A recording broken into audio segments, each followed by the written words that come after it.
আসসালামু আলাইকুম। Hello everyone.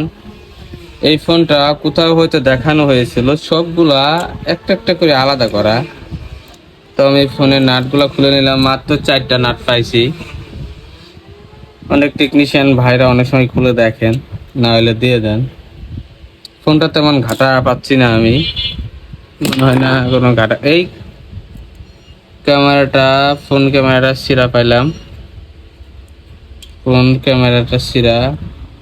আর আইসিটা, আচ্ছা এটা আর কি করুম আপনারাই বলেন।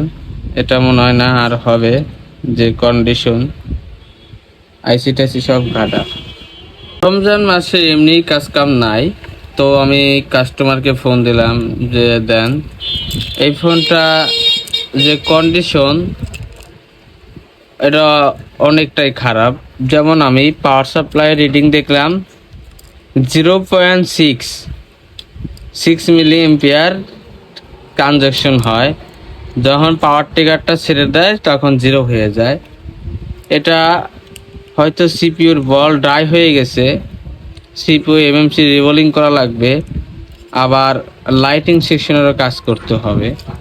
আবার ডিসপ্লেটা খোলা, এখন এই এই যে খোলা দেখতে পাচ্ছেন, এখন ডিসপ্লেটা হয়তো চেঞ্জিং হতে পারে, নষ্টও বাড়াতে পারে।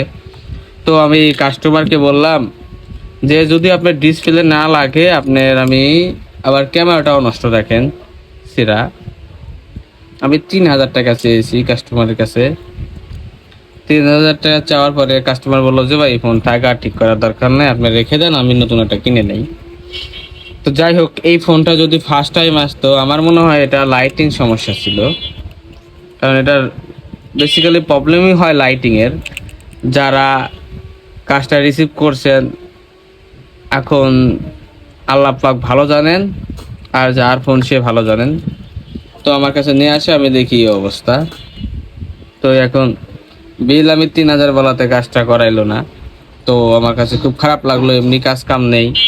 উনি আমাকে যদি 2,000 টাকাও বলতো তবুও আমি কাজটা করে দিতাম। আমি বলছিলাম যে কাজটা করি, যতটুকু কমায় রাখা যায় কমায় রাখবো না, সর্বনিম্ন 2,000। তাতেও তিনি রাজি হলেন না। যাই হোক ভাই, আমি বিল কি বেশি চেয়ে ফেলেছি না কম চাইছি অবশ্যই কমেন্ট করে জানাবেন। আর আমার সাথে থাকবেন, সাপোর্ট করবেন।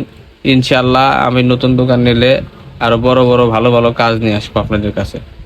আল্লাহ হাফেজ।